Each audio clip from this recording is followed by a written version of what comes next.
Un jour, je suis chez moi, puis un matin, puis je prends mes courriels, puis j'ai un courriel d'Anthony Hopkins. Wow. Puis Téléfilm Canada a dit non. Ça a dû être... Comment t'as réagi?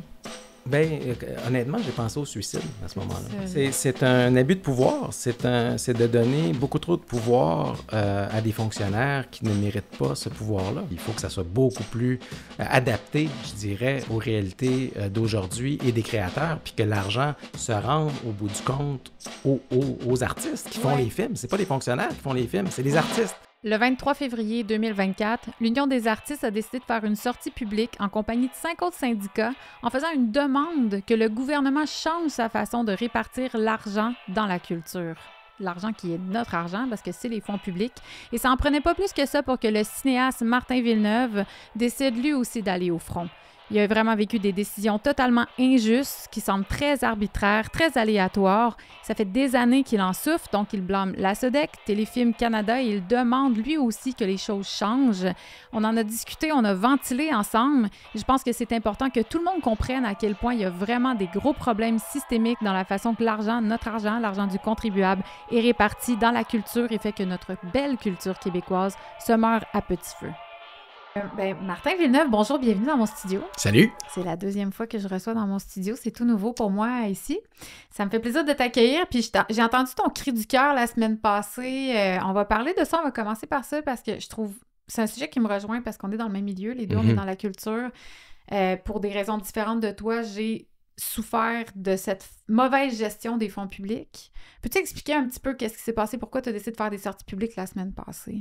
Ben écoute, ça remonte à loin dans mon cas parce que bon, j'ai fait un premier long métrage en 2012, qui est sorti en 2012, mais qui a été long à faire, qui a pris 7 ans à faire, qui s'appelle Mars et Avril, qui est un peu comme un film de science-fiction pionnier au Québec, dans le sens qu'il n'y en a pas beaucoup. Ben, de cette, pas. Il y en a en tout cas très peu, mais c'est très rare. Donc, c'est un film qui a beaucoup résonné à l'international, qui s'est retrouvé à TED. En fait, je me suis retrouvé à être le premier Québécois à donner un TED Talk à Los Angeles, qui n'est pas rien. Mm-hmm. Puis, j'ai fait 25 festivals à travers le monde. Le film a bien tourné. Pourquoi je raconte ça? C'est pas pour me jeter des fleurs, c'est parce que je trouvais qu'avec ce film-là, j'avais prouvé que j'avais une voix unique, pertinente, puis que je méritais du financement public.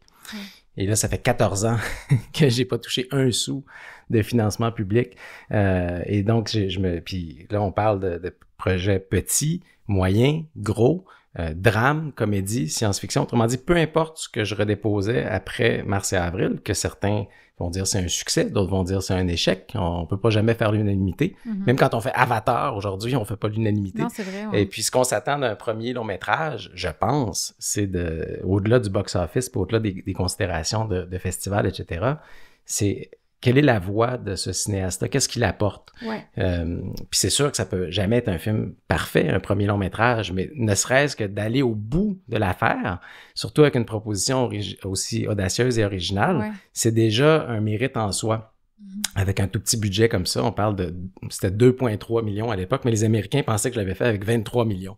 Donc, aïe! Moi, je considère que c'est un film qui m'a mis sur la map.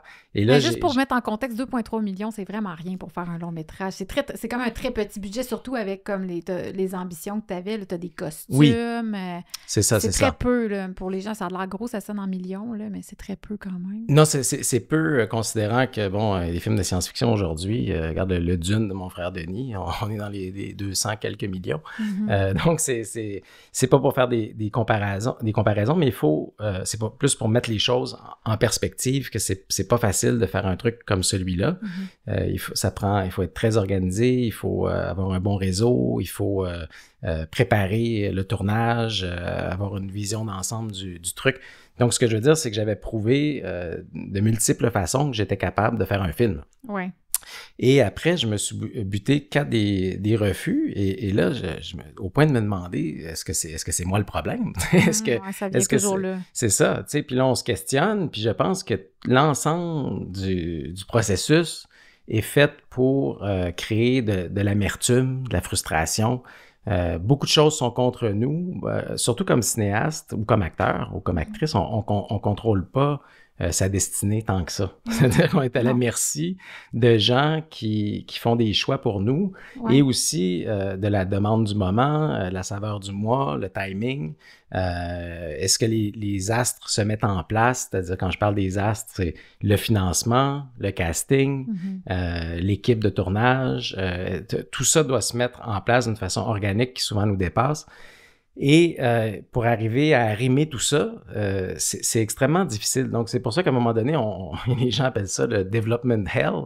C'est que l'enfer du développement, c'est que tu te retrouves dans des loops sans fin de projets qui ne décollent pas de la page. C'est-à-dire qu'ils restent au stade du concept.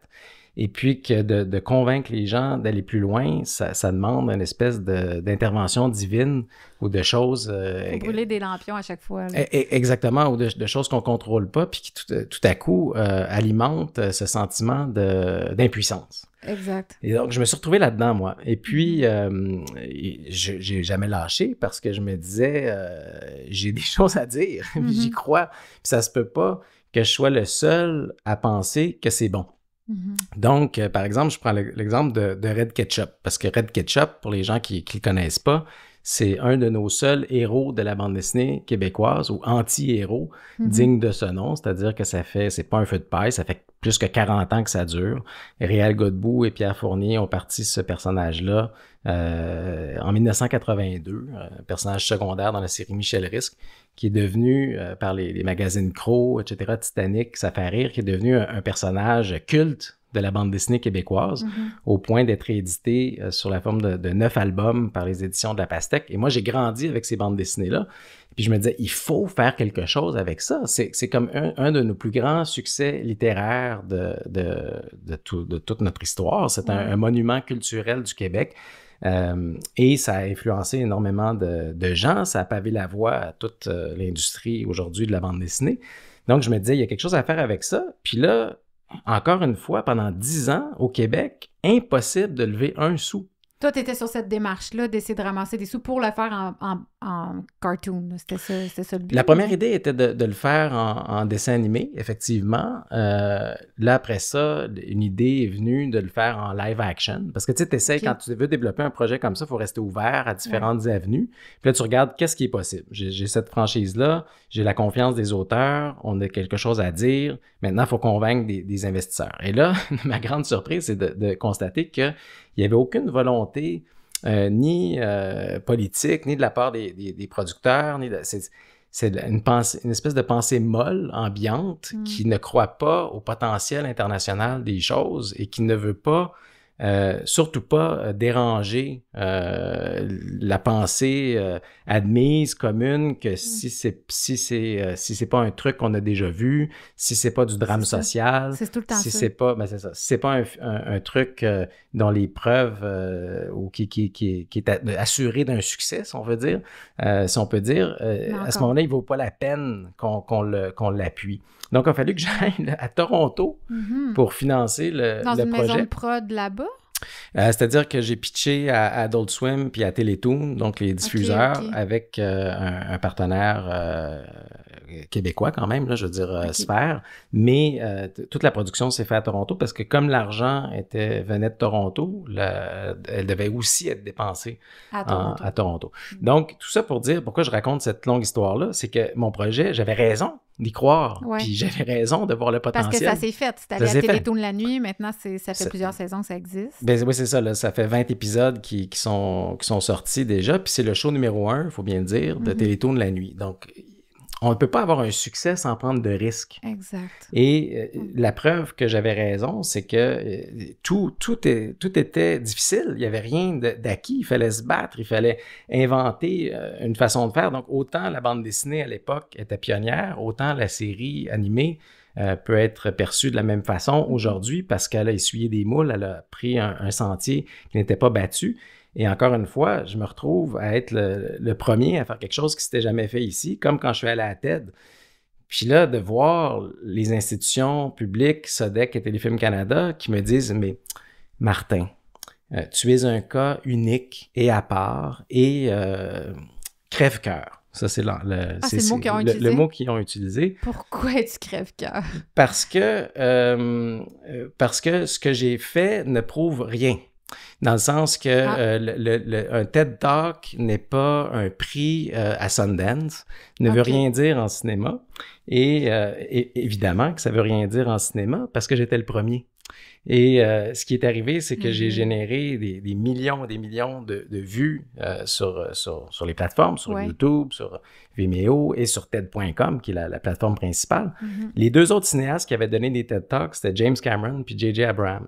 Quand même. Et je suis le premier Québécois, tout domaine confondu, à donner un TED Talk à la vraie conférence TED mondiale. Donc, évidemment, comme il n'y a pas de précédent, ça peut pas avoir l'impact qu'eux aimeraient avoir. Mais pour moi, ça a eu un impact majeur parce que mon film, tout à coup, a été distribué à l'international via les plateformes. C'est-à-dire que je ne demandais pas aux distributeurs canadiens de mettre mon film en salle. Je demandais aux distributeurs canadiens de le mettre sur des plateformes comme Amazon, iTunes, etc., pour que les gens un peu partout dans le monde qui voient mon TED Talk disent « Bon, mais si je suis en Inde avec iTunes India ou Amazon India, j'ai accès tout de suite au film. » Il a fallu que je vende des licences moi-même à une dizaine de distributeurs internationaux pour parvenir à mes fins. Mais si ça avait été fait par le distributeur canadien, l'argent serait revenu dans les poches du Canada. Alors que là, ça se retrouve morcelé à gauche et à droite, un peu partout à travers le monde. Donc, et le distributeur m'arrivait avec le même constat à l'époque, c'était Alliance Viva Film. Grand manque de vision. Qu'est-ce que c'est ça, TED? Ils ne savaient même pas ce que c'était TED. Mais c'est qui? C'est des enfants de 12 ans? C'est qui parle quand tu dis ça? C'est que là, on se rend compte que finalement, les joueurs clés qui sont des spécialistes autoproclamés n'ont aucune formation en cinéma, n'ont jamais mis les pieds sur un plateau de tournage.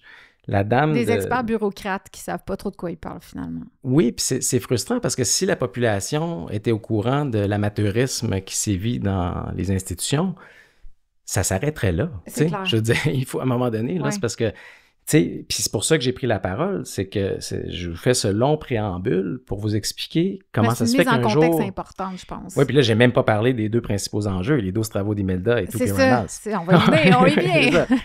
Vous aimez mon contenu? Partagez-le, montrez-le en mettant une réaction comme un pouce par en haut, un j'aime, un commentaire. Toutes ces actions-là font une grosse différence dans l'algorithme. Je suis disponible sur Instagram, YouTube, Facebook et X et maintenant en anglais sur YouTube et X. Je vous raconte ma vie pour comprendre comment le build-up s'est fait dans ma tête parce qu'on ne décide pas un matin comme ça, « Ah tiens, en prenant son café, je vais attaquer publiquement les deux principales institutions publiques. » Considères-tu tes attaques? Je considère que je dis tout haut ce que tout le monde pense tout bas. Exact. Moi, je le vois vraiment plus comme... Un peu comme MeToo quand c'est arrivé, tu sais. C'est un secret de polichinelle. Tout le monde le sait. Tout le monde... Moi, en tout cas, par rapport à MeToo, là, je sais comme... Moi, c'est l'histoire de ma vie. Les producteurs qui me font des avances. Il est du temps que ça sorte. Mais c'est un peu ça, c'est ce que tu fais. Ça fait écho à ce que David Hallahay a fait, je pense, en 2017. C'était la même sortie. C'était un cri du cœur. C'est un acteur que sa carrière a été ruinée parce que la Sodec l'a pris en grippe. Il me semble que c'était la Sodec, lui aussi, c'est toute réserve. Qui a été s'expatrier à Los Angeles. Il gagne sa vie, mais c'est pas une superstar. C'est un acteur extraordinaire. Puis il revient au Québec, les gens l'aiment, tout le monde aime David Hallahay, puis personne n'y donne de rôle. Il y a de la misère à décrocher des rôles, il y a de la misère à être vu en audition, puis il disait comment ça? Qu'à un moment donné, il était comme l'étoile montante, puis du jour au lendemain, il y a quelqu'un qui a fait « Bof, nous, David Hallahay, ça nous tente pas de donner le rôle, on va le donner à un Roy Dupuis, on va le donner à quelqu'un d'autre. » C'est ça qu'il a décrié. Oui. Toi, ce que tu dénonces, c'est sensiblement la même chose, mais derrière la caméra, c'est un réalisateur, un cinéaste qui a une vision. Malheureusement, on dépend de ces fonds publics-là pour pouvoir s'accomplir. T'as pas le choix. Tu sais, je veux bien faire avec le fond. T'as fait vraiment quelque chose d'extraordinaire avec très peu de budget pour les 12 travaux d'Imelda, on va y revenir. Mais malheureusement, on dépend de ces fonds publics-là. C'est l'argent du contribuable. Donc, si les gens étaient au courant à quel point c'est mal investi, puis c'est là que je veux que tu nous expliques un peu, OK, là, comment ça marche, ces financements-là? Les gens, ils savent pas. Les gens n'ont aucune idée. Alors, toi, si tu veux faire un film, tu peux pas juste partir aller voir comme aux États-Unis. C'est pas des fonds privés. Tu peux pas vraiment te faire Oui, on peut. Toutes ces réponses sont possibles, dans le sens qu'il y a... au Québec? Oui, il y a des avenues possibles du côté du privé. Il y a des coproductions. Ce que je veux dire, c'est qu'il y a différentes façons de monter le financement d'un film. C'est juste qu'au Québec, on a la chance d'avoir un système de financement public. C'est noble, puis c'est tout à notre avantage d'avoir ce type d'accès-là. Ça veut dire que le gouvernement, quand même, croit à l'importance de la culture. Mais c'est que c'est pas bien géré. On mérite mieux que le système qu'on a. Pour répondre à ta question, quand on dépose, comment ça fonctionne? C'est qu'à nos frais, hein, on n'est pas payé pour faire ça, c'est les cinéastes qui doivent monter un dossier, d'abord en développement. La première phase, c'est le développement, donc l'idée, comment on va la développer, comment on va l'écrire, pourquoi on pense que cette idée-là mérite l'intérêt des fonctionnaires qui vont nous analyser, du public qui va regarder le film éventuellement, de nos pairs dans l'industrie. Donc, voici ma proposition, voici mon idée. Une fois qu'on est admis au programme en développement, donc on reçoit une bourse, ça peut aller entre 20 et 100 000, dépendamment de où on est rendu dans notre carrière. Il y a des fonds qui sont demandés et octroyés. On s'assoit puis on écrit un scénario qui, après ça, va être débattu en comité et on va nous retourner des notes, nous encourageant fortement à retravailler certains aspects. Le problème, c'est que quand on retourne après ça, les comités ont changé. Donc, on se retrouve parfois à un rapport d'analyse qui contredit le premier. Ah, mon Dieu. Donc, après avoir fait des changements. Après avoir fait des changements. Donc, on vient déjà de perdre 2 ans parce qu'on a monté le dossier à ses frais. Après ça, on a été payé pour écrire un scénario si on a été parmi les chanceux dont le projet a été retenu. On parle d'à peu près 20%, entre 10 et 20%, parfois 30%, des projets qui sont retenus. Au stade du développement, j'entends. Ensuite, une fois qu'on arrive avec une proposition qui semble à peu près faire l'affaire, on se retrouve finalement avec un projet souvent dilué, qui ne correspond plus nécessairement aux instincts d'origine ou à l'impulsion de base de dire demain matin, je vais faire ce film-là, ça va être bon, je le sens dans mes tripes. Là, on est rendu 3 ans plus tard. L'idée commence à s'épuiser. Il y a d'autres films qui sont sortis qui parlent du même sujet. Tout à coup, on est moins dans l'actualité. Tout à coup, on a moins d'emprise sur le truc parce qu'on nous a retiré ce qui faisait au départ l'originalité.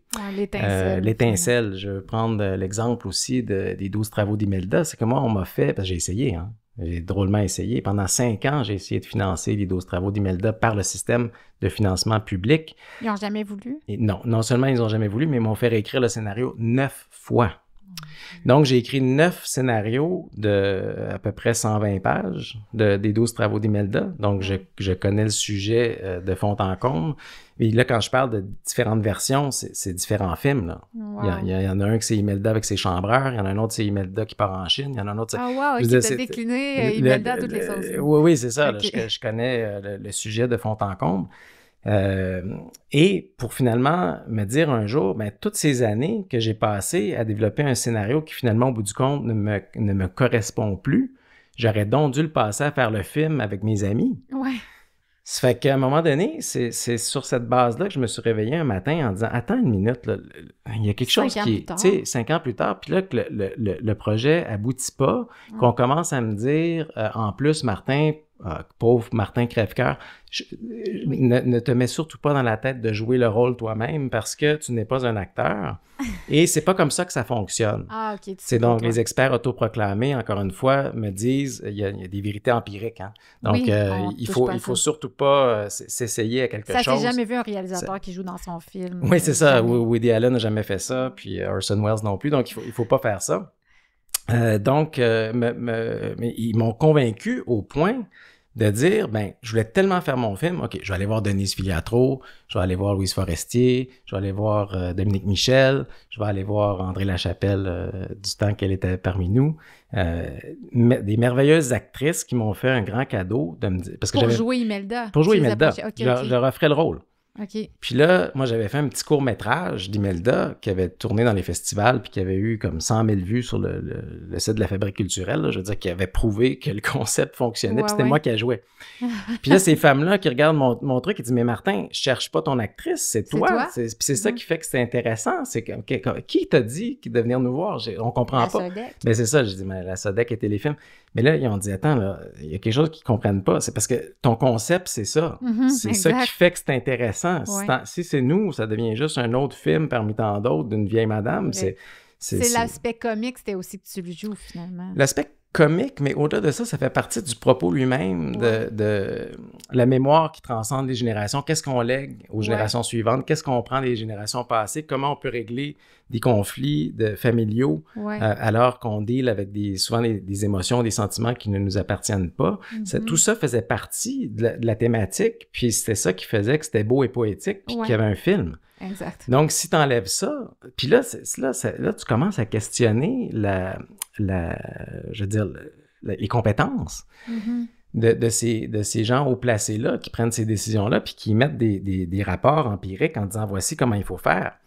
Mais là, tu finis par te dire « Mais c'est qui ces gens-là? » Est-ce que tu les rencontres à un moment donné dans le processus ou c'est juste ça se fait tout par papier, par échange à ce moment-là, j'ai eu des rencontres extrêmement décevantes qui ont mené finalement à ma rupture face au système parce que je me suis rendu compte à quel point ces gens-là n'avaient pas pris aucune de mes démarches au sérieux et n'avaient pas pris le temps de rentrer dans l'unicité d'un projet, d'en étudier les multiples facettes pour vraiment comprendre ce que l'auteur est en train de faire. Et en passant, beaucoup de gens vivent les mêmes frustrations. Robert Lepage a dit « Je fais plus de cinéma au Québec à cause de ça. » C'est un des plus grands à l'international. Il brille à l'international, mais nul n'est prophète en son pays. Mon frère Denis a été 9 ans sans tourner au Québec entre son 2e et son 3e long-métrage. Pourquoi? Parce qu'il vivait les mêmes problèmes. C'est qu'il essayait de défendre un projet, puis les fonctionnaires lui arrivaient avec des constats extrêmement superficiels.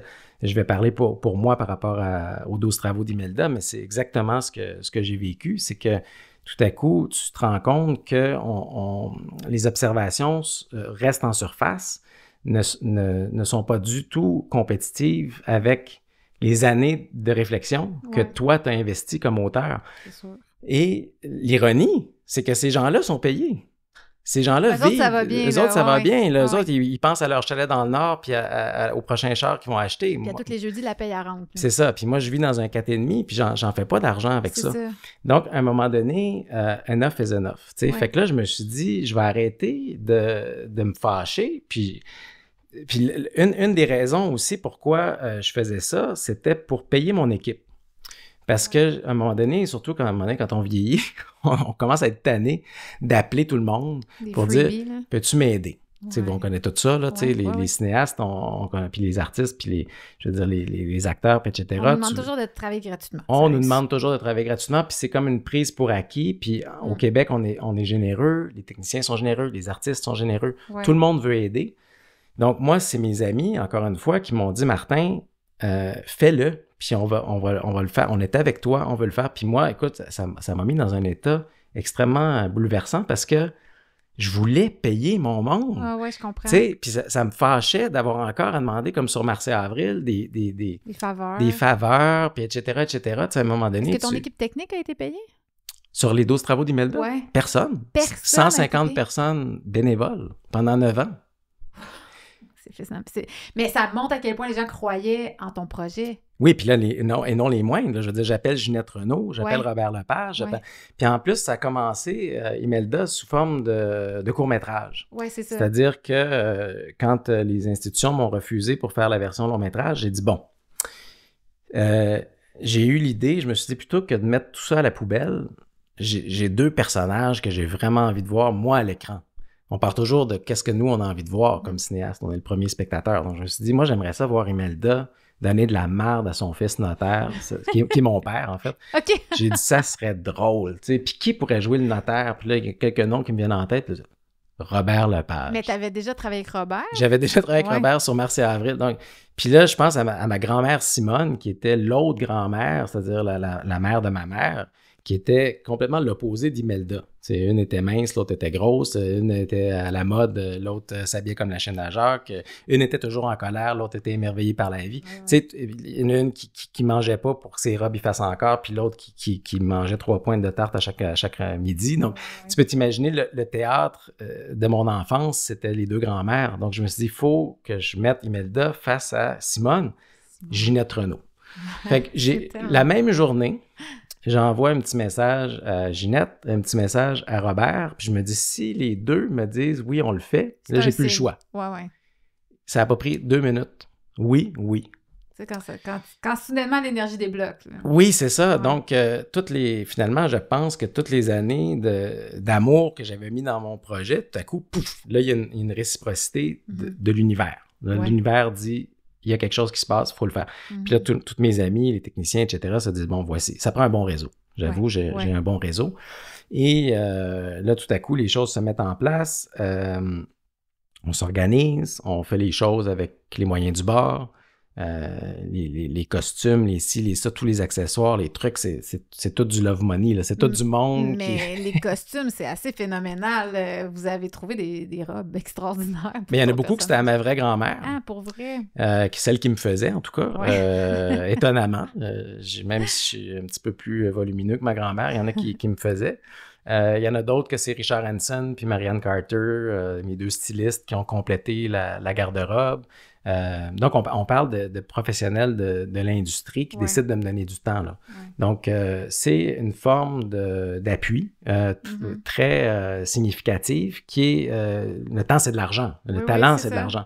Donc, ce que j'ai pas eu d'un côté en financement public, je l'ai eu en générosité, en temps, mais sur 9 ans. Parce que je veux dire, c'est sûr que quand tu demandes aux gens de travailler gratos, tu vas pas leur imposer. Ça ne prend pas 2 mois pendant le mois de juillet puis le mois d'août pendant que tu tournes. C'est ça, là, tu sais. Puis d'ailleurs, les 12 travaux d'Imelda, au total, c'est 13 jours de tournage. Donc, on a fait tout un long métrage qui a gagné le prix du meilleur acteur en France, le prix du meilleur réalisateur en Chine, puis le prix du meilleur montage à Whistler.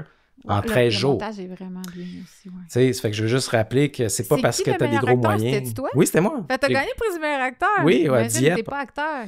Ben, c'était mon premier rôle. C'était ma première... Ça devait être la chance du débutant, finalement. Ben, en fait, c'est pour donner raison à André Lachapelle puis aux autres actrices qui m'ont encouragé. Je leur dois beaucoup parce que si c'était pas de ce cautionnement-là de gens illuminés, mais le projet probablement serait jamais fait. Ou j'aurais pas trouvé le courage. Parce que souvent, quand on se fait dire non, ça nous met à terre. Ben, tu le sais, tu sais, à un moment donné, tu fais, bon, ben, coudonc. Mais je suis pas faite pour ça. Je suis faite pour ça, je vais aller faire d'autres choses, tu sais. Mais moi, il y a eu ça. Il y a eu cette étincelle-là qui est pas négligeable quand même, de dire, bon, on le fait. Puis, tu sais, là, t'appelles Michel Barrette, puis il a envie de le faire, puis etc. Puis là, le projet a comme commencé à faire boule de neige. C'est-à-dire que là, il y a eu le premier court-métrage. 5 ans plus tard, on fait le deuxième, Imelda, le notaire. Puis après ça, on fait Imelda Simone. Donc, je me ramasse avec 3 courts-métrages. Puis là, la pandémie frappe. Oh, OK. Puis là, il y a Danny Lennon qui est... Tu sais, je veux dire, tu le sais, on était pris chez nous, on n'avait rien à faire.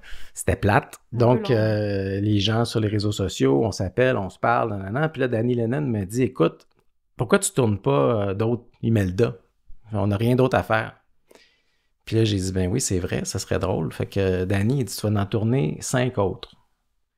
Il m'a dit ça comme ça. Okay. Tu vas en tourner 5 autres. Puis il dit, après, on va en avoir 8. 8 fois 13, en tout cas, il dit, ça va te donner à peu près un long métrage. Puis il dit, là, on va faire un long métrage avec ça. Là, Danny avait son plan dans sa tête. Fait que là, je commence à réfléchir à ça, puis j'ai dit, ben, effectivement, là, j'en parle à ma nouvelle blonde, avec qui je commençais ma relation à ce moment-là.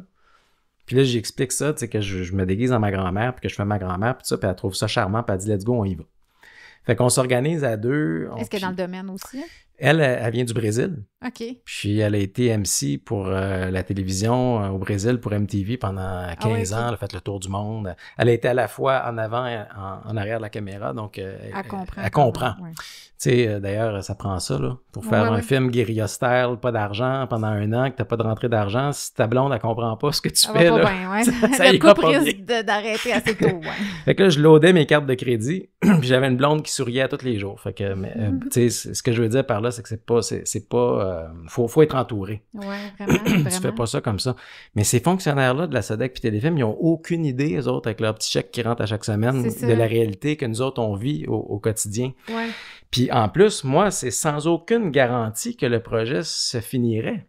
Parce que j'avais pas d'assurance, j'avais pas de financement pour la post-production, j'avais pas de distributeur, j'avais rien, là. Tu t'es lancé un peu comme en espérant qu'il y ait un filet qui arrive un moment donné, qui se déploie sous toi. Je me suis lancé avec le plaisir de faire les choses. Ouais. Puis avec... C'est la bonne façon, je pense. Tu sais, je me disais, on va passer une journée avec Michel Barrette, avec Robert Lepage, ça sera pas plate. Après ça, je vais passer une journée avec Antoine Bertrand, puis Marc-François Blondin, puis Vous avez vraiment tourné à Gentilly? On a tourné beaucoup à Gentilly, dans mon village natal, parce que je voulais les vrais lieux. Oui, l'église, on reconnaît... Oui, c'est ça. Je dirais à peu près 50% du film. C'est sûr que des fois, tu sais, Ginette me disait, ben écoute, tu peux venir tourner, mais il faudrait que ça soit dans mon quartier chez nous, parce que je veux pas me déplacer trop loin. Ouais. Ça fait que, mais tu sais, quand tu regardes le film, tu le vois pas, ça. Tu sais, je me suis organisé pour que ça fonctionne. Mais les lieux les plus authentiques possibles, j'ai parlé des costumes, mais il y avait aussi les accessoires, beaucoup de choses qui ont apparu. Mon père jette rien. Fait que j'avais encore accès aux boîtes de Slim Fast de ma grand-mère. C'est des vraies boîtes de Slim Fast? Le tapis du chien, c'est le tapis du chien authentique. Je veux dire, les bijoux, les trucs, les lunettes, etc. Donc, j'avais c'est vraiment la photo de ton frère aussi qu'on voit. La photo authentique, Denis l'avait gardée. OK. Donc, j'ai utilisé... En fait, si j'avais pas eu accès à ça, je pense pas que j'aurais pu faire le film non plus, parce que là, ça aurait été des centaines de milliers de dollars en accessoires, en costumes, en décors. Ouais. Puis là, il y a des gens... Là, la vie commence à se mettre en place d'une façon extraordinaire. C'est que là, j'avais besoin d'un tracteur pour montrer l'amour que mon oncle André, Michel Barrette, vouait au véhicule. Il était en amour avec ses véhicules. Donc, je mets sur les réseaux sociaux que je cherche un tracteur, puis là, je mets des photos de mon oncle André avec son tracteur à l'époque, décédé aujourd'hui, mon oncle. Et là, tous les agriculteurs de la région de Bécancour, j'ai reçu 400 propositions des agriculteurs. Là, tout le monde y allait, puis là, moi, j'avais pas une scène à offrir, là, mais là, parce qu'ils connaissaient Imelda, ils me connaissent de la région, ils connaissent mon frère, etc. Là, c'est comme, tout le monde veut son tracteur dans Imelda. Oui, c'est ça. Ça fait que là, j'avais le luxe du choix. Après ça, quand j'avais besoin d'une voiture, ma grand-mère était obsédée par l'idée de repasser son permis de conduire. Puis elle avait... Fait que c'est vrai, tout ça. Là. Tout est vrai. Okay. J'invente rien. Là. Okay. Puis là, rendue à 93 ans, elle voyait plus clair. Puis là, c'était rendu dangereuse. Elle conduisait comme un pied, là, tu sais. Elle rentrait dans le monde. Puis là, elle veut repasser son permis, puis elle oblige mon oncle à aller la faire pratiquer, puis mon oncle ne sait plus quoi y dire.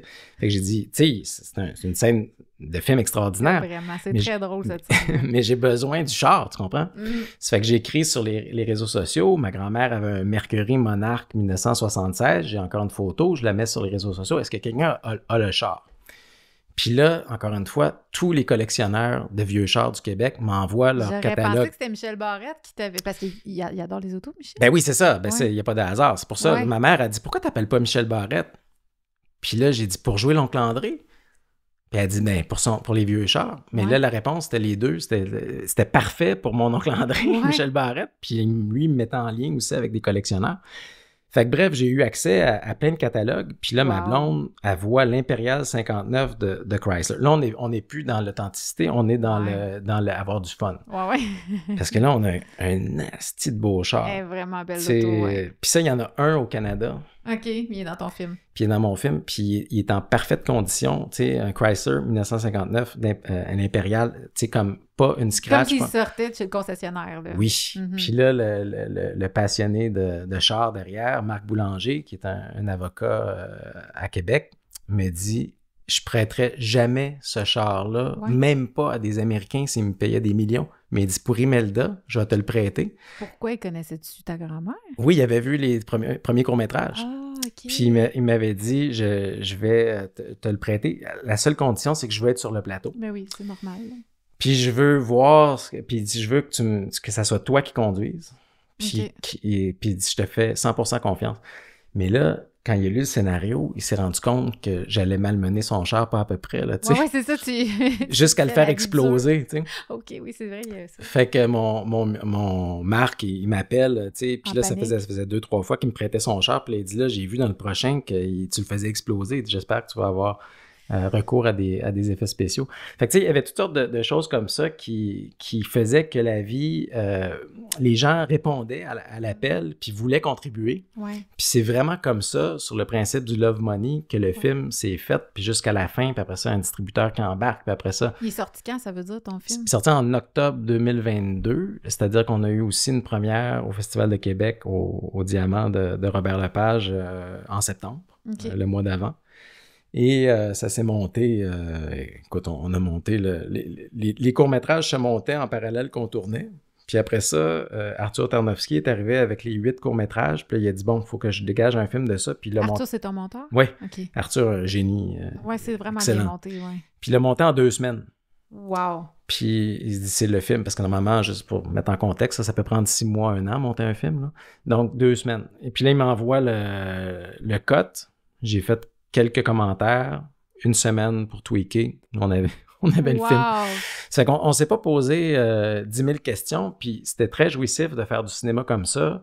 Je me sentais comme quand je lis les livres de filmmaking de Tarantino qui racontent leur premier film, puis tout ça, tu sais, comment ça s'est fait, puis guérilla style, puis la caméra sur le char. Puis, ouais, c'est ça. Mais pour l'amour du cinéma. Pour l'amour du cinéma. Puis là, Arthur avait des choses qui me disaient, il manque des choses pour finaliser le film, mais j'avais plus d'équipe. J'avais plus d'équipement, j'avais plus d'acteurs. Fait que j'ai tourné ces scènes-là avec mon iPhone.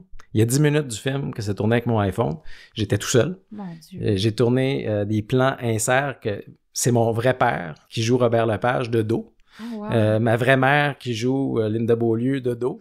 Des plans d'insert, des voix off, je me suis amassé vraiment avec une sorte de bricolage, si tu veux, que seul moi sais qu'est-ce qui est quoi, mais les gens n'y voient que du feu. Là. Il n'y a personne qui m'a dit que ces choses-là ne fonctionnaient pas. Puis j'ai même fait de la post-production sur mon iPhone parce que les compagnies de post-production ont pris certaines choses pour lesquelles ça prend des équipements lourds, des techniciens spécialisés, etc.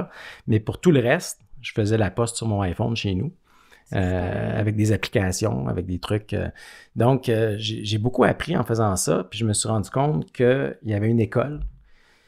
Et non seulement une école, mais que tous les jeunes cinéastes auraient avantage à faire des films comme ça et à être encouragés dans cette façon de faire-là. Et en plus, qu'on pourrait faire des films au Québec à beaucoup moindre coût, mais avec un haut potentiel de retombées. Parce que là, les 12 travaux d'Imelda, mine de rien, ça a été un succès. Là. Puis on s'est rendu dans 29 salles partout au Québec. Dans certaines, on est resté pendant 11 semaines. Wow. Ça a fait 200 000 au box-office. Donc ça, c'est tous des chiffres que je viens de nommer qui sont supérieurs à ce que les films financés par les institutions publiques font dans la plupart des cas. Ouais.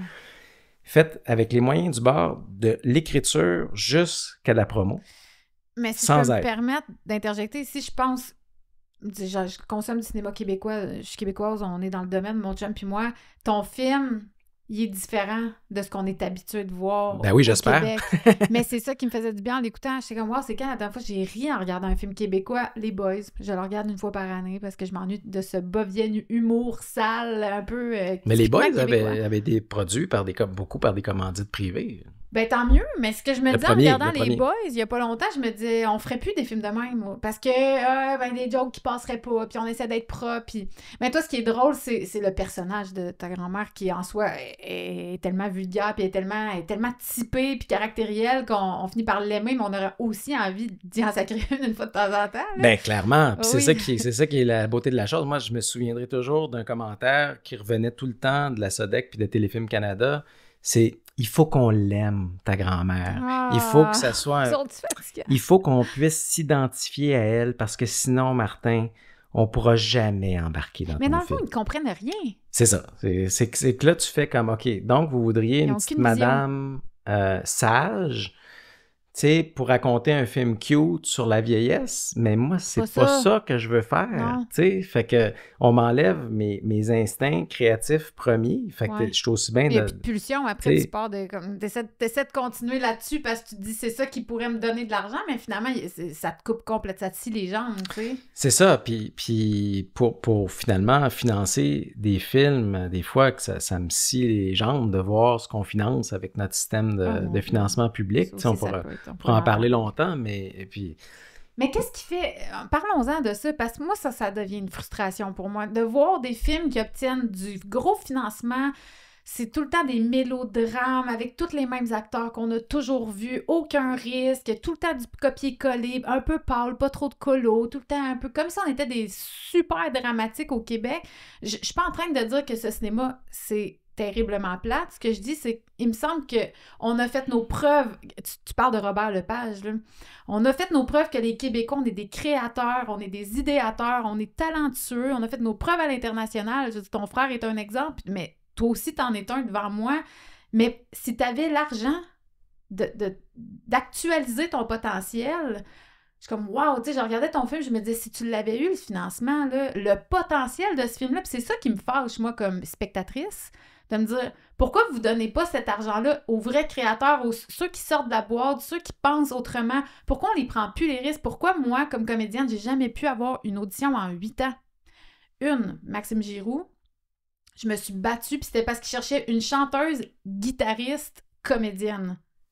Je coche toutes les... Mais tu sais, c'était très, très, très précis, là. J'ai fait mes études en musique. Je suis aussi guitariste. Je suis auteur-compositeur. Puis il a accepté de me voir, mais il a fallu quand même que je fasse un self-tape. Il a fallu que je me batte. Tu sais, ça n'a pas été simple. Puis la seule autre audition que j'ai réussi à avoir dans ma vie en 8 ans, outre faire du commercial, de la pub, ça, j'ai fait rien que de la pub, ça a été... c'était pour être chroniqueuse à Radio-Canada dans un show de cuisine avec Ricardo puis Francis Redé. Ça s'appelait Les Gourmands. Puis quand mon agente m'a dit « Ah, hello, il y a ça là, qui s'en vient », je suis comme « Je la veux. Je veux être chroniqueuse dans ce show-là. Je sais que je suis une bonne animatrice, mais je suis écœurée de faire des pubs pour Coca-Cola, s'il vous plaît. » Puis elle m'a dit « Ouais, mais tu sais, je suis pas sûre qu'ils vont vouloir te voir. T'es pas connue. » Je suis là, j'ai 30 ans, là, ça va faire, là, je suis pas connue. Tu sais, à un moment donné, j'avais 30 ans dans ce temps-là. C'est quand, là? C'est quand que ça commence à être autre chose, là? Fait que j'ai la chance d'avoir mon chum. On est allé au pied du courant à Montréal, on a stagé quelque chose, on a fait assemblage, je faisais des drinks, j'ai invité ma soeur, elle faisait semblant qu'elle était une mixologue, on a comme vraiment inventé de quoi. Je leur ai envoyé mon self-tape le vendredi, le samedi, ils l'ont regardé, en tout cas, le lundi, ils me sont revenus, ils ont tellement aimé mon self-tape, ils ont dit, on va l'avoir en audition, mais je tiens juste à dire que tout ça, c'était juste pour être vu en audition, là. Oui, c'est ça, c'est flyé. Je l'ai même pas encore, là, puis c'est pas pour animer le show, là, c'est pas pour le poste d'animatrice, c'est pour être chroniqueuse, 5 minutes dans un show d'1 heure, une fois de temps en temps. Là. Puis finalement, j'ai réussi à faire l'audition, puis Francis Redé m'a adorée. Sa blonde était la productrice du show, adorée. Ricardo était pas là, mais j'ai su plus tard qu'il avait vraiment beaucoup aimé aussi. Il a fallu qu'il se batte pendant 2 mois avec Radio-Canada pour m'approuver, parce que j'avais pas d'abonnés sur Instagram. Je n'étais pas une influenceuse. Mais ça me fait penser, beaucoup d'histoires comme ça, hein, t'es pas la seule. Je pense qu'il y a beaucoup de gens qui vont pouvoir s'identifier à ce que tu viens de dire là. Moi aussi. Moi, on m'a servi quelque chose à un moment donné que j'ai jamais oublié. Puis là, il y a comme un discours à double vitesse. C'est que quand j'ai fait Mars et Avril, ça a fait à peine 50 000 de box-office quand c'est sorti, puis ce qui était pas très bon par rapport aux 2,3 millions qui avait été mis dans le budget. Ouais. Sauf que, on s'entend, premier long métrage, c'est rare que ça fracasse des records au box-office. Donc, Sodec et Téléfilm se sont servis de cet argument-là pour me refuser le financement pour les 12 travaux d'Imelda en me disant, on n'est pas sûr, il disait ça à la productrice à l'époque, Nicole Robert, les retombées financières du premier film de Martin ne justifient pas nécessairement qu'il puisse en faire un deuxième. Et là, je fais 200 000 au box-office avec mon deuxième long-métrage des années plus tard, 10 ans plus tard, avec les moyens du bord. Ouais. Et là, on me répond, quand je viens de déposer pour Imelda Contre-Attaque, on va en reparler, que le box-office n'a rien à voir OK, là, soudainement. Quand c'est positif, l'argument compte pas dans la balance, mais quand c'est négatif, là, oui, mais on le met dedans. Exactement. Donc, on s'en sert quand ça fait bien notre affaire pour finalement justifier, pour éviter de dire les vraies raisons. C'est quoi les vraies raisons? Les vraies raisons, c'est un abus de pouvoir. C'est de donner beaucoup trop de pouvoir à des fonctionnaires qui ne méritent pas ce pouvoir-là. On a décidé comme société qu'on mettait le pouvoir entre les mains de gens qui n'avaient pas de formation en cinéma, qui ne comprennent pas ce qu'est la création ou la bonne création, qui n'ont pas d'instinct créatif. Et c'est ces gens-là qui sont aux commandes du portefeuille de l'argent public. Et c'est ça que je remets en question. C'est pas d'avoir un système de financement public. Au contraire, il faut le maintenir, il faut l'encourager, il faut mettre plus d'argent en culture. C'est ça que je vais aller défendre auprès des ministres. Mais s'il vous plaît, il faut revoir les mécanismes, puis il faut revoir les gens en place, puis il faut que ça soit beaucoup plus adapté, je dirais, aux réalités d'aujourd'hui et des créateurs, puis que l'argent se rende au bout du compte aux artistes qui font les films. C'est pas les fonctionnaires qui font les films, c'est les artistes. Fait que c'est pas normal que les fonctionnaires se payent des salaires exorbitants à même les fonds publics. Est-ce qu'ils sont très bien payés? Ben oui, ils sont bien payés. C'est certain qu'ils sont bien payés, sinon ils seraient pas là. Mais on pourrait avoir des gens compétents, c'est ça que je veux dire. Oui, c'est ça. C'est parce qu'il y a aussi le niveau de compétence. Mais tu sais, tu viens de dire ça. On parle de ce système-là, mais nos systèmes au Québec, c'est souvent des incompétents. Je veux pas être plate, là, je veux pas tirer trop vite sur qui que ce soit, mais tu sais, notre ministre de la Santé, c'est un comptable ancien VP d'une compagnie de papier toilette. Là. C'est pas du tout quelqu'un qui s'y connaît full dans le domaine. C'est ça le problème, c'est qu'on met des gens, des têtes qui sont là pour prendre des décisions, mais on devrait faire des conseils. Ça devrait pas être une personne qui décide de si tu vas ton financement ou non. Il devrait y avoir plusieurs personnes. À la limite, on devrait considérer comme un vote que ton court-métrage a eu autant de vues, les 100 000 vues de ton court-métrage, ça devrait être un vote en soi, tu sais. Mais c'est aussi que quand j'ai déposé la suite, mon projet de suite, Imelda contre-attaque, d'abord, il faut bien préciser qu'on m'a refusé à l'étape de l'écriture. Donc, pour bien tuer le bébé dans l'œuf, tu développeras pas, tu l'écriras pas, tu vas aller faire d'autres choses. C'est ça le message qu'on m'envoie. Mais en plus, c'est que c'est des décisions qui sont prises par les chefs de département à la SODEC et à Téléfilm. Je ne veux pas nommer de nom pour ne pas me faire accuser de diffamation par qui que ce soit, mais ça fait partie de mes recommandations au gouvernement d'avoir plus de transparence et plus d'input sur au-delà du scénario et de l'idée qui est proposée. Qui est la personne derrière? Ouais. C'est ça que Robert Lepage revendique aussi, c'est qu'un scénario, c'est pas juste des mots sur un papier. Un film, ça s'écrit jusqu'à la fin du processus, jusqu'au mixage sonore. Ça veut dire que ça s'écrit sur le plateau, ça s'écrit aussi au montage. C'est un processus. C'est vivant, c'est organique, ça évolue. Puis il faut comprendre le mécanisme si on veut être capable de le financer comme il faut. Ouais. Donc, d'évaluer une idée sur papier puis de dire ça mérite d'être financé ou pas, c'est absurde, c'est obsolète puis c'est dépassé. Ouais. C'est pas comme ça que ça fonctionne. Comment ils pourraient faire? Ben moi, je pense que d'abord, il faut avoir des gens en place qui ont une vraie expérience de cinéma, qui ont fait leurs preuves sur des films primés, qui ont circulé, qui ont gagné des prix. S'ils veulent avoir ce pouvoir-là, puis ces privilèges, ce type de privilèges-là, il faut d'abord avoir une vision, puis être à même de comprendre ce que j'explique là. Donc, on n'aurait pas besoin de l'expliquer si c'était des gens en place qui comprenaient. Pour moi, c'est assez extraordinaire que ce ne soit pas des gens du domaine. T'sais, ça devrait être des gens qui il y en a.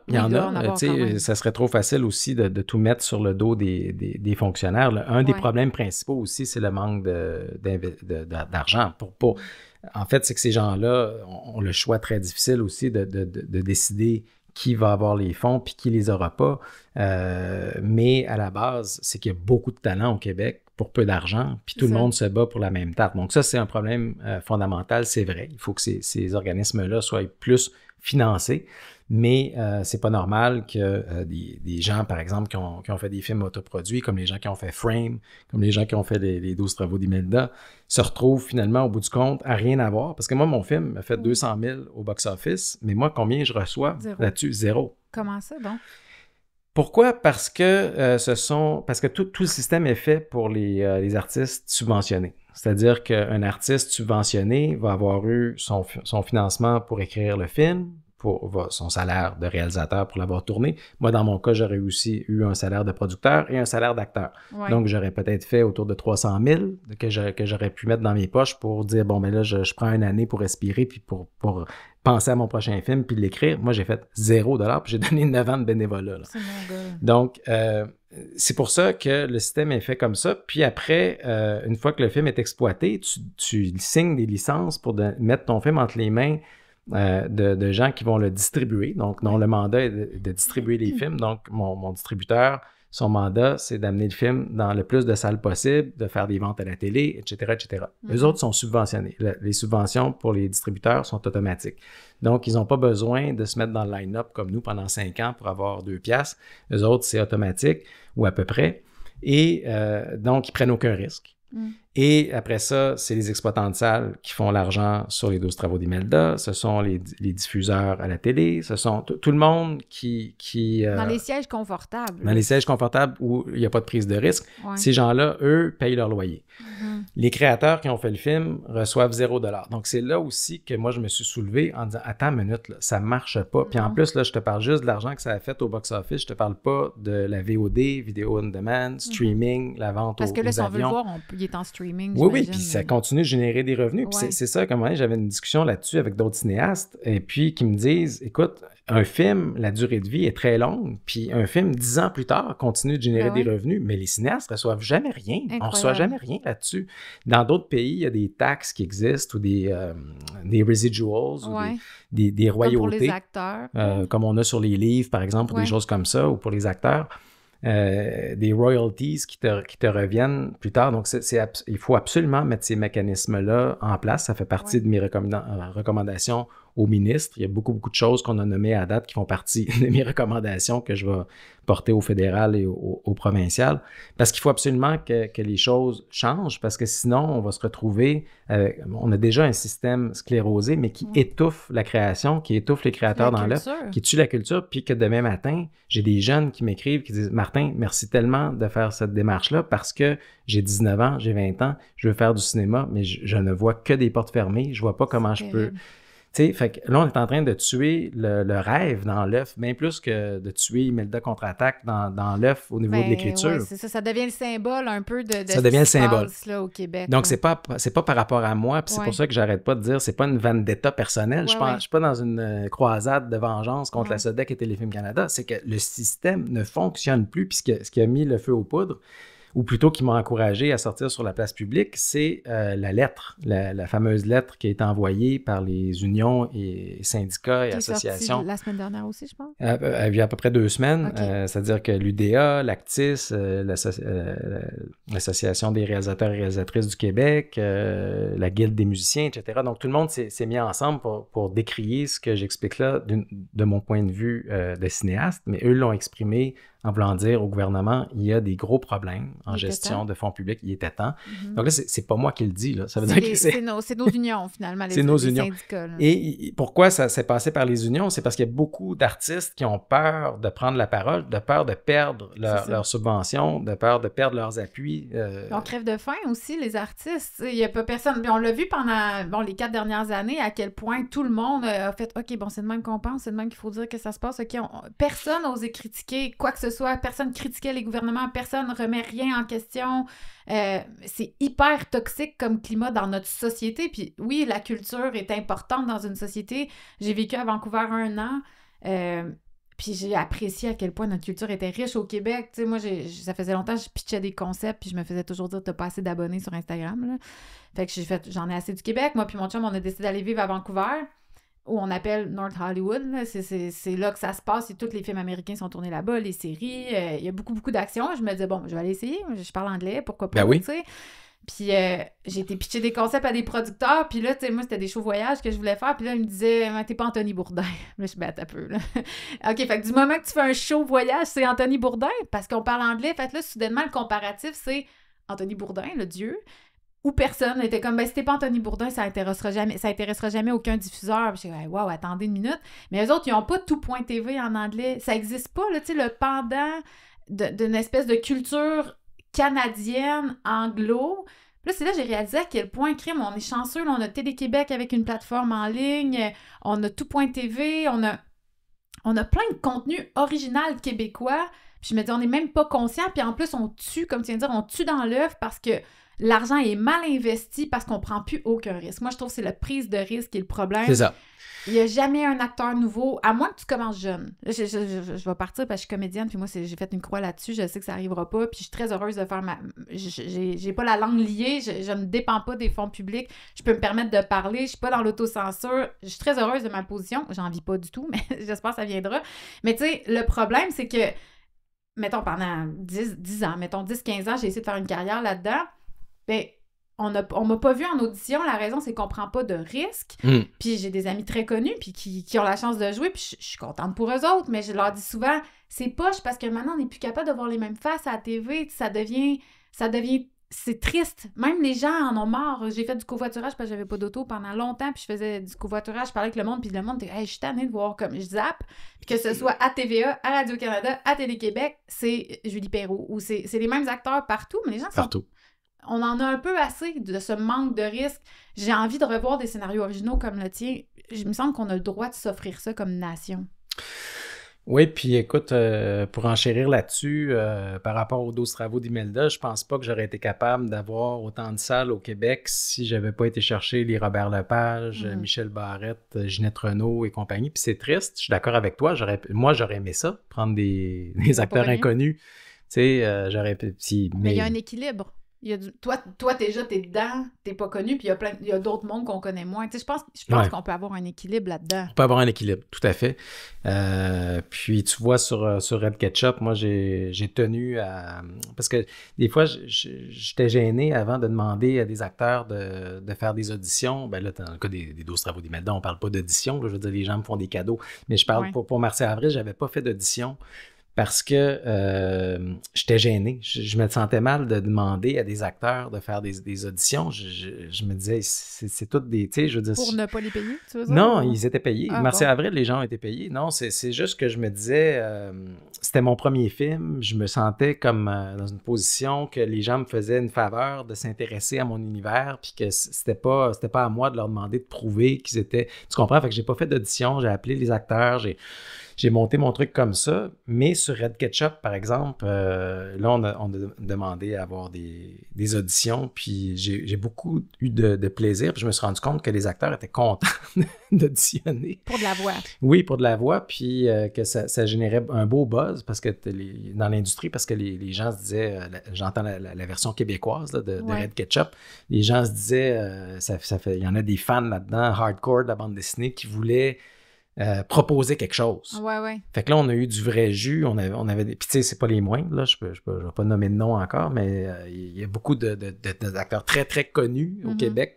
À peu près tout le gratin. Mais moi, j'avais dit, je veux aussi des acteurs pas connus parce que c'est les voix. C'est le talent qui est important. Mais dans tes acteurs, je sais pas, j'ai vu un épisode, je regardais le générique, mais tu sais, t'as quand même des gros noms dans la voix.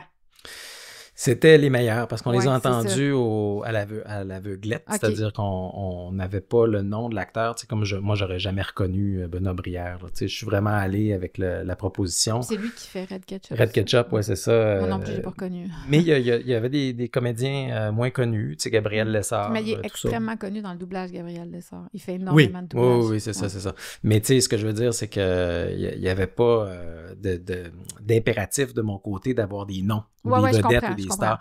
Il y a des gens inconnus, puis même au niveau de la version originale de Red Ketchup en anglais, il y avait même eu un casting sauvage. Fait qu'on a eu des propositions, ça veut dire des gens de la population qui sont venus auditionner. Okay.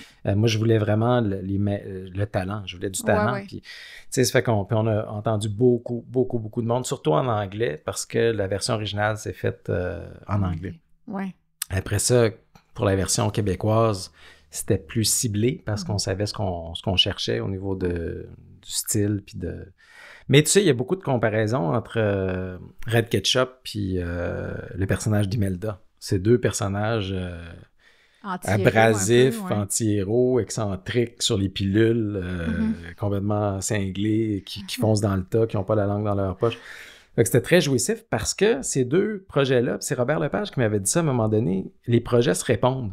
C'est pour ça que, comme créateur, il faut toujours avoir plusieurs projets en parallèle parce qu'un projet nourrit l'autre. C'est intéressant, oui. Donc, quand je développais Red Ketchup, qui avait des points, des moments un peu plus mous, un peu plus morts, là, je mettais mon énergie sur Imelda, puis là, et vice-versa. Oui, je comprends. Et chaque projet répondait créativement à l'autre. C'est comme un miroir, un drôle de miroir avec une face obscure, une face lumineuse, ces deux projets-là, puis qui se répondaient constamment, puis qui ont fini par aboutir en même temps. C'est ça qui est flyé, c'est que Red Ketchup est sorti en avril 2023, puis Les 12 travaux d'Imelda est sorti quelques mois plus tôt, en octobre 2022. Fait que ça a vraiment été comme deux projets qui m'ont habité pendant une dizaine d'années, puis qui se sont faits en parallèle. Puis heureusement, parce que sinon, c'est clair que je serais plus dans cette industrie-là. Là.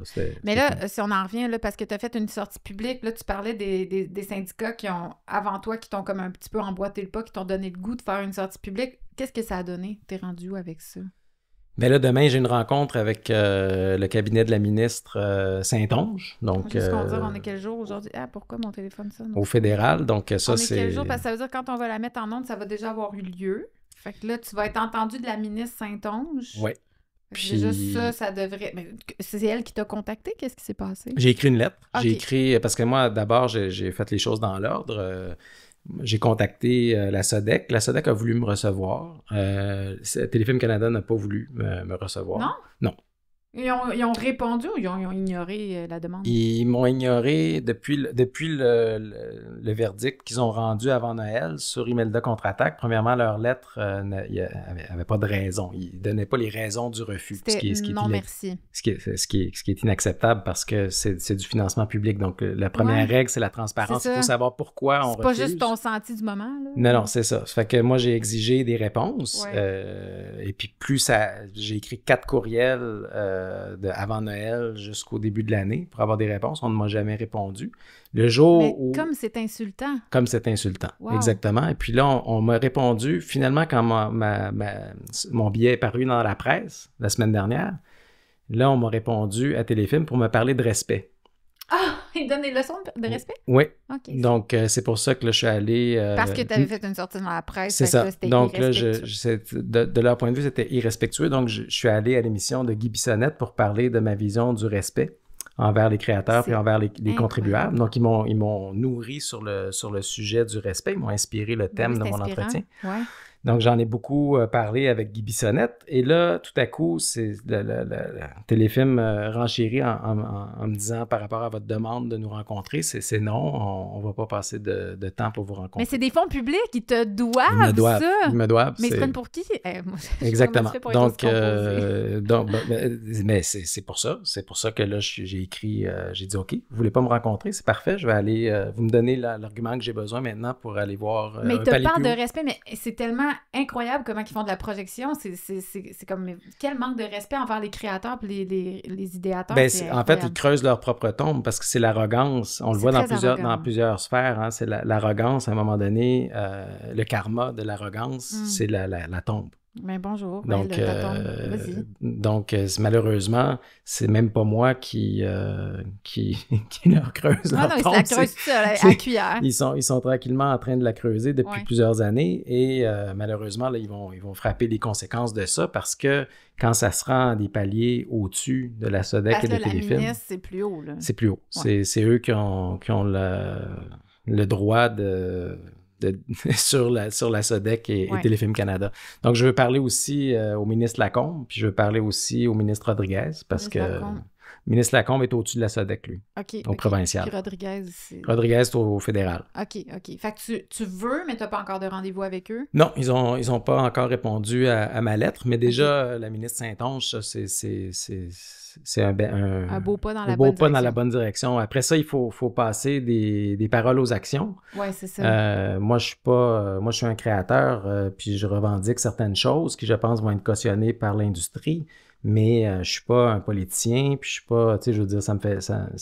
Je trouve essentiel de faire la démarche, puis j'entends aller au bout de la démarche, mais tout ce que j'entreprends à partir d'aujourd'hui est nouveau, mais je dirais que une des choses que les institutions SODEC et Téléfilm sous-estiment grandement, c'est la persévérance, la confiance personnelle, puis la force qu'il faut avoir pour porter un projet comme les 12 travaux d'Imelda pendant 9 ans, convaincre tous les gens que j'ai convaincus, mener un projet comme ça, c'est colossal. C'est vraiment colossal. Mais c'est bien que ils tu sois capable de te le donner à toi quand même. Oui, ça m'appartient maintenant, puis l'énergie que j'aurais mis à écrire les 12 travaux, à écrire Imelda contre-attaque, la suite, maintenant, je mets cette énergie-là à améliorer nos institutions publiques, le système. Est-ce que tu te sens soutenu par la communauté?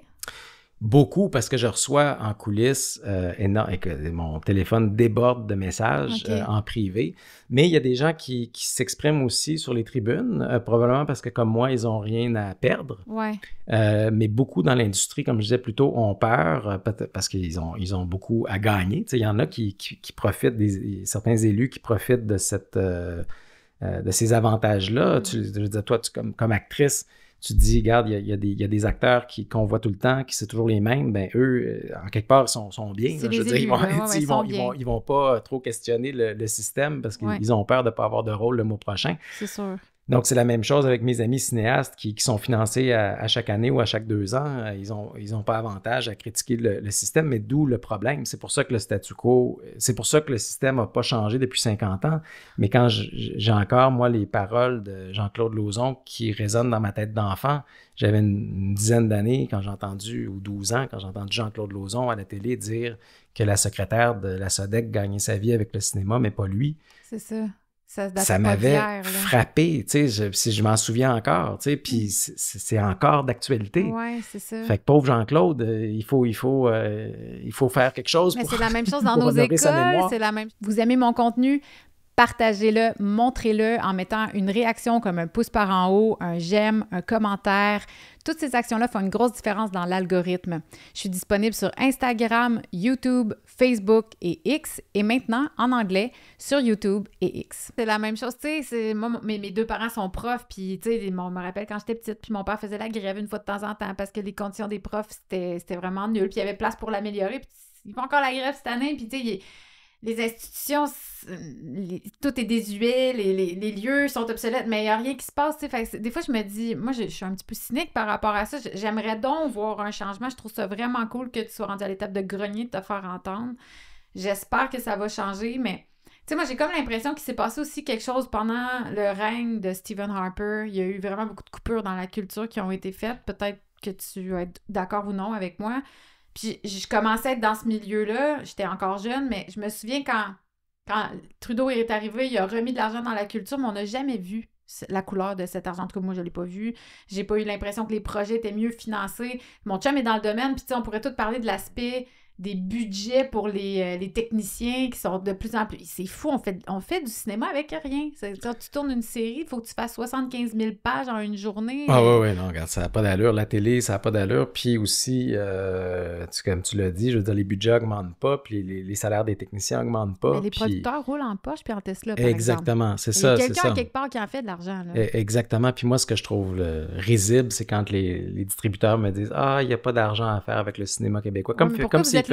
Ben c'est ça. Comment ça se fait? Comment ça fait que tu travailles? Faites-tu par amour? C'est ça, tu sais. Je veux dire, s'il y en a qui ne travaillent pas bénévolement, c'est eux autres. Hein? C'est ça. Tu sais, puis les producteurs qui se mettent... Encore là, je ne veux pas nommer de nom, mais tu sais, qui prennent une portion de la tarte du budget d'un film pour aller directement dans leur poche, mais qui investissent $0. Moi, non seulement j'ai pas été payé sur les 12 travaux d'Imelda, mais j'ai loadé ma carte de crédit, puis je le paye encore, ce film-là, pour les prochaines années. Tu sais, je veux dire, ça, c'est des vrais risques. Ça, c'est faire du cinéma autoproduit jusqu'au bout, en prenant tous les risques, puis c'est ça qu'on devrait encourager après. Tu sais, quand tu arrives puis tu redéposes après, c'est nous autres qui devraient passer en premier. Absolument.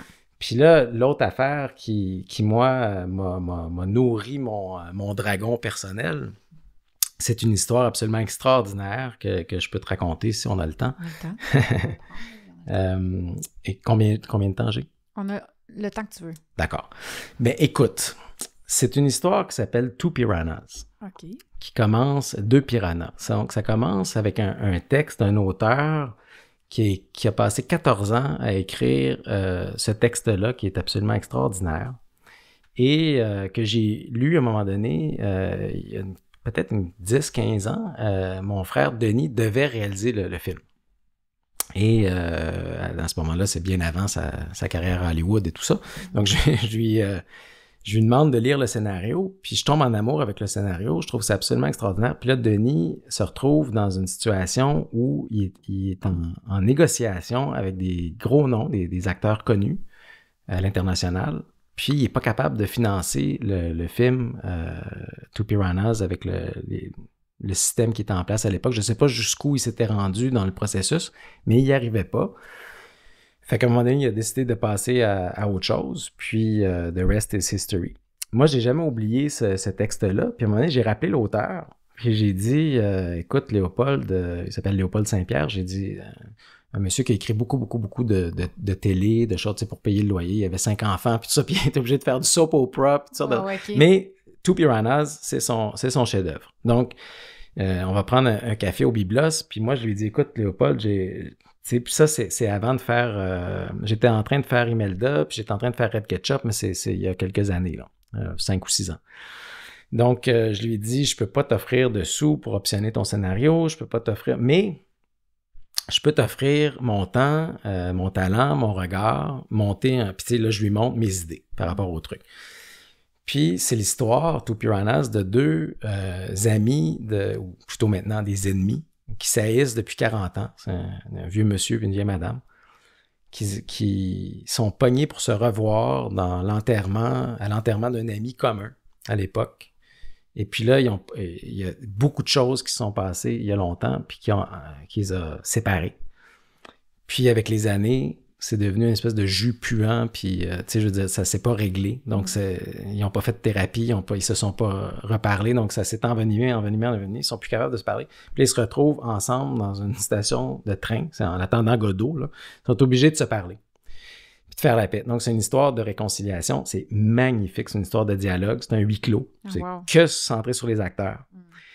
Et là, Léopold m'a dit, oui, Martin, si tu veux le prendre, puis il aimait mes idées, puis ce que je voulais faire avec ça, puis mon approche visuelle, puis etc.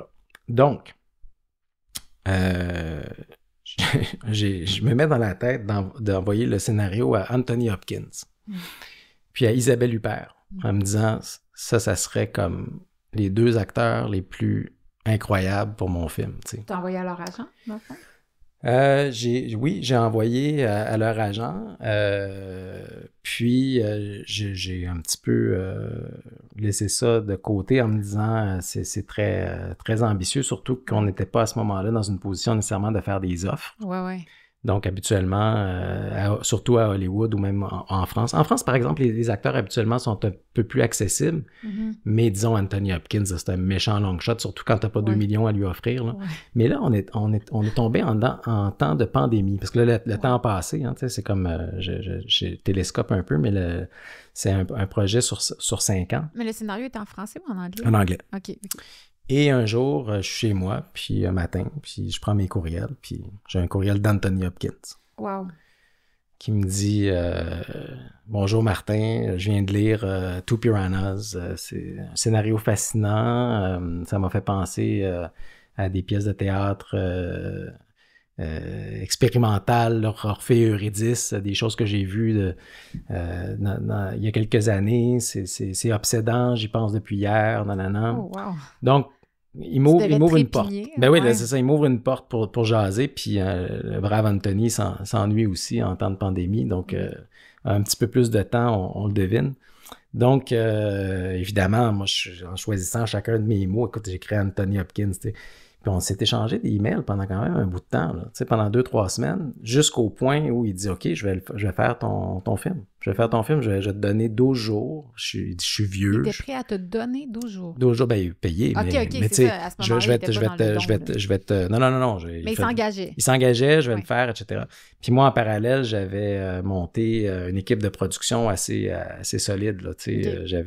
T'avais ton frère qui avait embarqué? Oui, qui cautionnait le projet. J'avais Aaron Ryder qui avait fait Arrival, qui était prêt à cautionner la démarche aussi. Je pense pas que c'est des producteurs acteurs, Denis et Aaron, ils voyaient pas, c'était pas pour payer se payer une Porsche, là, c'était parce qu'ils croyaient au projet. C'est ça. Puis tu sais, ça aurait été un petit budget, mais avec 2 acteurs. Après ça, tu avais Jacques Perrin en France, double Oscarisé, qui était doublement nommé aux Oscars, pardon, qui était prêt à lever des fonds, à aider pour la distribution. J'avais convaincu Noah Segal à Toronto, chez Elevation, de faire la distribution internationale. Donc, j'avais pas des clowns, là. C'est ça, j'avais monté une grosse équipe, là. Pierre Évin et Claude Léger, qui est malheureusement décédé maintenant, ainsi que Jacques Perrin, mais Claude avait aussi monté des intérêts assez forts du côté canadien. Donc, et là, le brave Anthony Hopkins me dit celle qui serait la meilleure pour jouer l'autre personnage, c'est Isabelle Huppert. Tu y avais-tu pensé à ce moment-là? Ben oui. C'est drôle, ça. Puis là, moi, j'avais pas dit à Anthony Hopkins, Isabelle Huppert, mais là, lui, il m'arrive avec le même nom.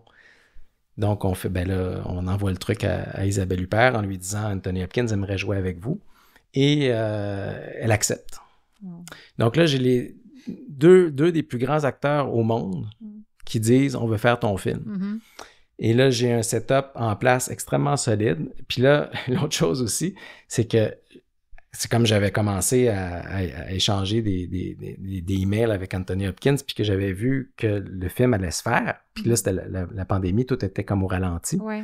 Mais il faut que je faut que j'utilise mon temps de la bonne façon pour qu'on arrive en tournage, puis que ce soit en béton armé, qu'on soit prêt. Donc, je m'étais mis dans la tête de fabriquer l'ensemble des accessoires. Puis c'est un film où les objets parlent, où sont une fonction narrative très importante. Okay. C'est pas quelque chose que tu trouves sur le coin d'une table 2 semaines avant un tournage où tu dis à un accessoiriste va chercher ça. C'était des objets très, très, très, très précis qui avaient une histoire très difficile à trouver. Donc, il fallait que soit les concevoir ou faire beaucoup de recherches. J'avais juste ça à faire pendant la pandémie. Donc, j'ai passé presque 1 an à construire l'ensemble du truc. Mon appartement était rempli. Mon fils vivait avec moi. Il y avait de la poussière partout. Il y avait des bancs de scie. Ça sentait la colle. Je faisais le truc. J'étais vraiment dans la zone on y va, tu sais. Ouais. Combien de fois ça va m'arriver dans ma vie d'avoir cette opportunité-là de travailler avec 2 acteurs comme ça? Let's go. All in.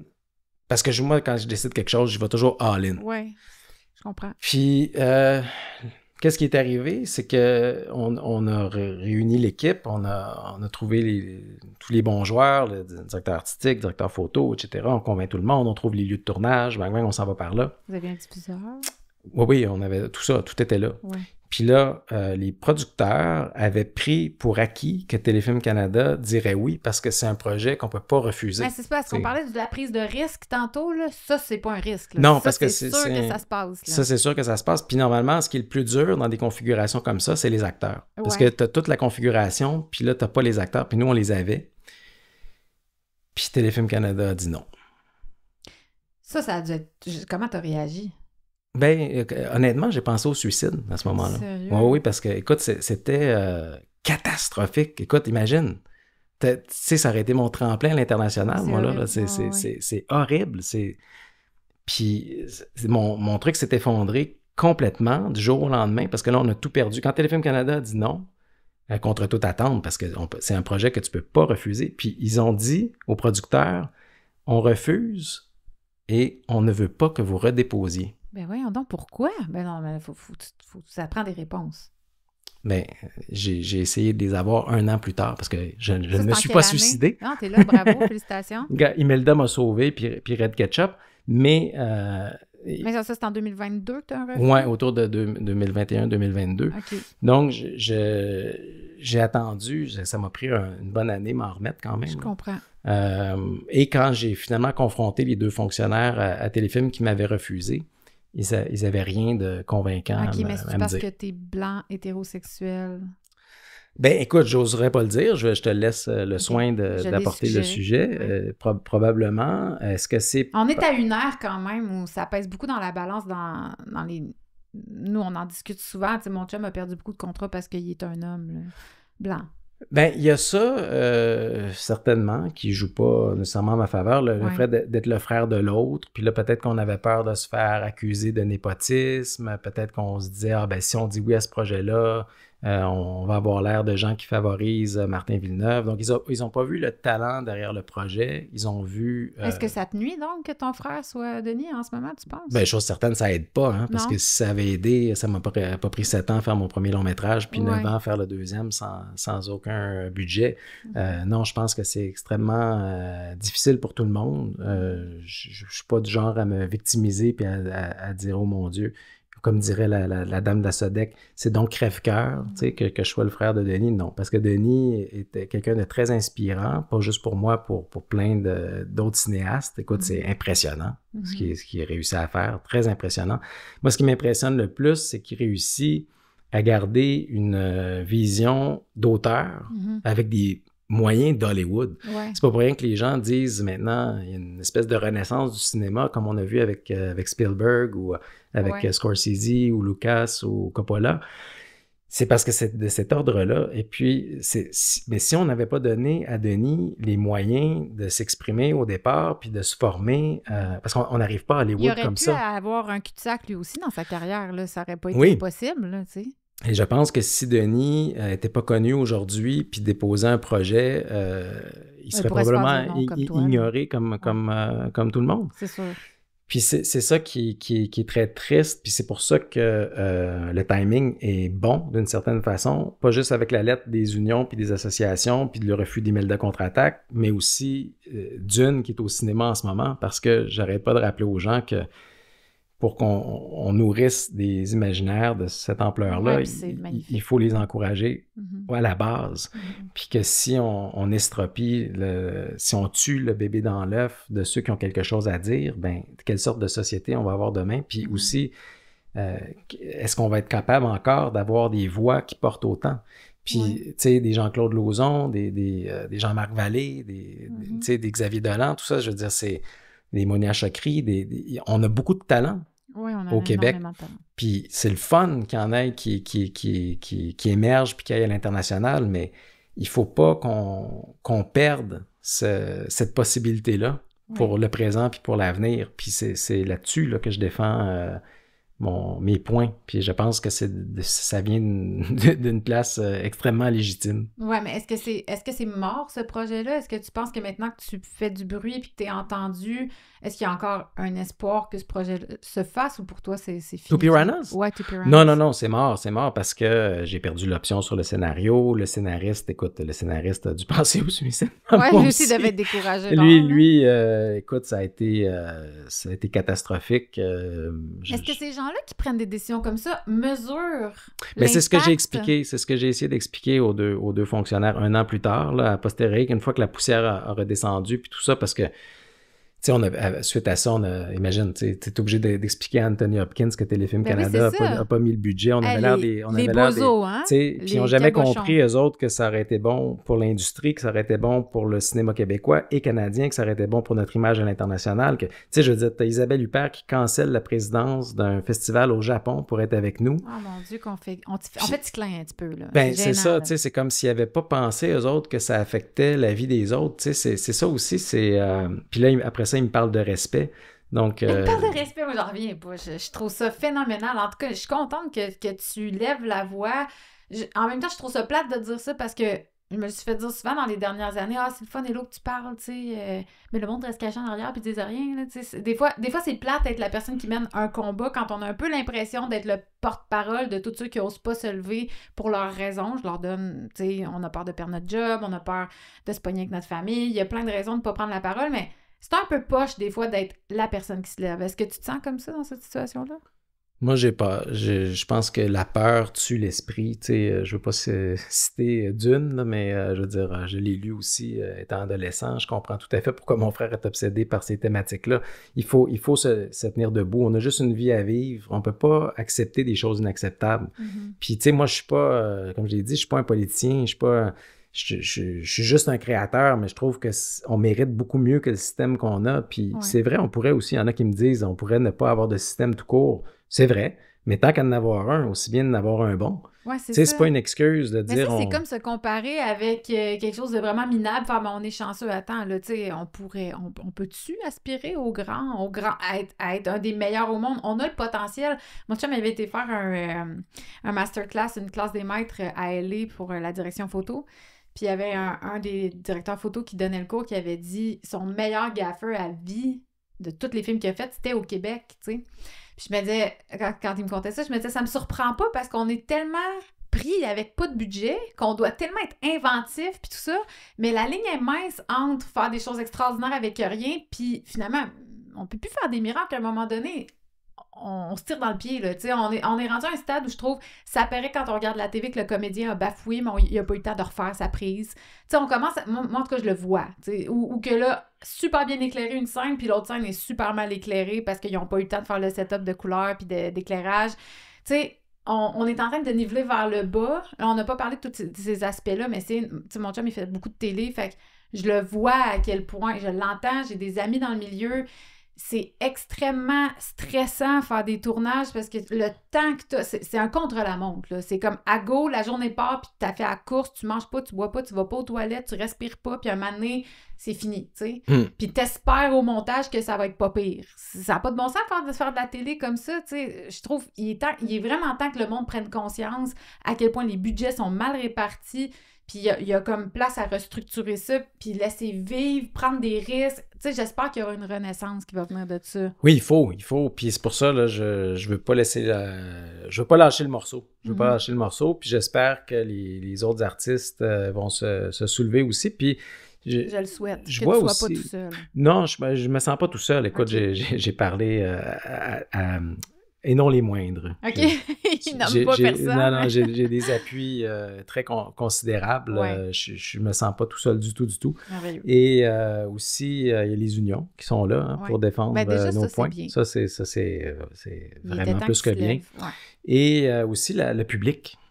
Souvent, on oublie le contribuable, mais c'est parce que les gens sont pas caves. Tu sais, à un moment donné, là, enough is enough, puis il y a beaucoup de gens là, qui se prononcent sur les tribunes. Puis ça, c'est le fun, parce que ces gens-là, eux autres, ils n'en ont rien, tu sais, je veux dire, ils n'ont rien à perdre, rien à gagner.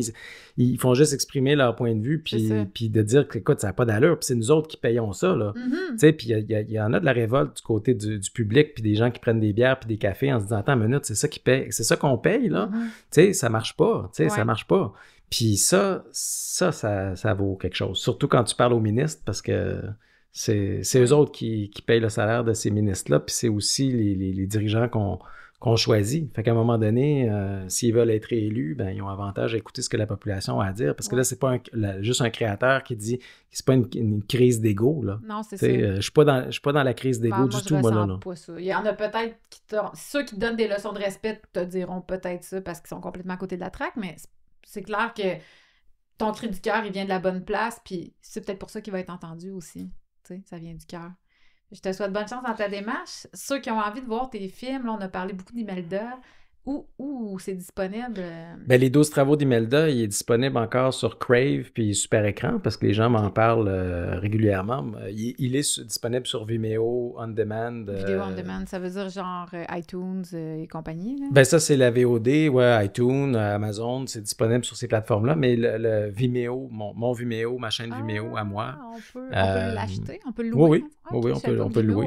Ça. Oui, tout à fait. Mars et avril, ben, il y a un lien gratuit parce que depuis quelques années, le film n'a plus de distributeur, puis j'en ai récupéré les droits à 100%. Donc, je l'ai mis en ligne pour tous ceux qui veulent le découvrir gratuitement et encore une fois sur ma chaîne Vimeo. Okay. Et puis, Red Ketchup, ben, il est disponible en streaming, malheureusement plus en anglais qu'en français. Là. J'espère que Télétoon, la nuit, va remédier à la situation, ne serait-ce que de se créer une chaîne en ligne, ça serait pas de mauvaise chose. C'est le gros problème du streaming. Là. Moi, j'adore... je suis pas une fan de traduction, mais j'ai des enfants, puis je trouve ça important de leur faire écouter de la TV en français. Puis sur les plateformes, genre Walt Disney ou tout ça, là, c'est incroyable parce qu'il existe en plus les versions en québécois, mais sont pas accessibles. Non, ben c'est ça. C'est que souvent, il n'y a pas de...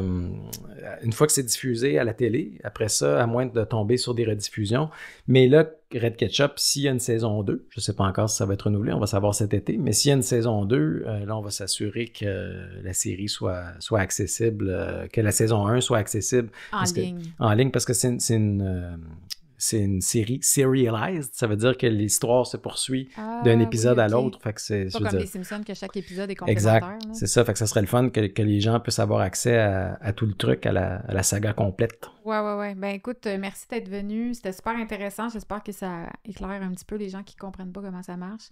Je te souhaite la meilleure des chances dans ta bataille. Merci, Hello, puis en espérant te voir à un moment donné dans un film ou une série. J'ai abandonné le projet. Mais la vie est pleine de surprises. Regarde, moi, je pensais pas me ramasser dans le cabinet du ministre demain. T'as raison. À la surprise. Merci encore. Merci à toi.